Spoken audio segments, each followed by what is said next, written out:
guys, tignan mo, nakita mo yung ano, katawan ko ngayon. Diba, pumayat na ako, diba? Yan ang tinatawag na dinahit ako ng kapatid ko eh.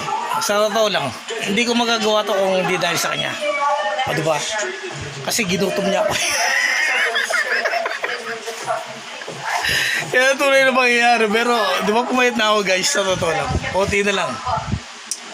Yan ang tunay na mangyayari. Halata na ba akong 11? 11 years old lang kasi ako guys eh.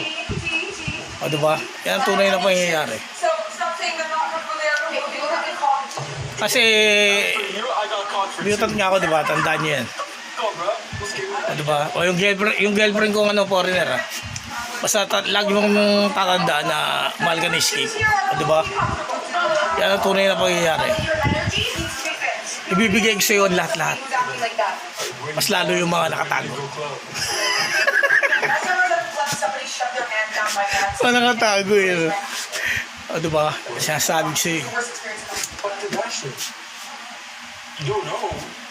Yan ang tunay na pangyayari. Ano guys, pag-usapan natin. Napagod akong tumayo eh. Kasi alam mo God, makawento ko sa inyo. Ito may iba naman ha. Kasi dati meron akong niligawan. Ano, ang pangalan niya Shidera Ismael. Oo, naging girlfriend ko siya. Kaya lang pinapatayo niya pa nga ako eh. Kung ano eh, kung... Kaya lang hinahanap ko siya eh. Binigay ko pa nga yung address ko sa kanya. Sa totoo lang. Akala niya iniwan ko siya eh. Tapos eh nakipag-chat na sa iba. Kaya inano ko na lang. Din-expose ko na lang. Ano ba tawag din?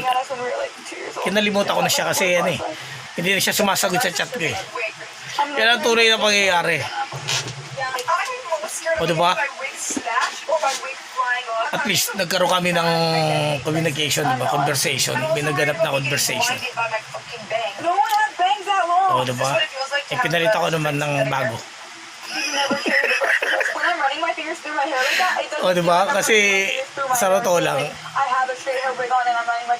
boy, sa totoo lang, kapag kunyari binigay ng girlfriend nyo, yung malulungkot, laging may kapalit, tatandaan nyo lagi, may mas higit. O diba?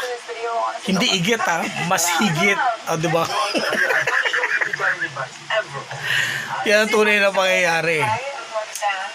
Laging merong papalit na mas maganda o kaya mas sexy. Yan ang tunay na pangyayari. O diba? Pero proven na talaga yung hanapin yung kamukha nyo talaga. Oo nga, totoo yun. Asa yung kamukha nyo kasi pag kamukha nyo guys, sa totoo lang,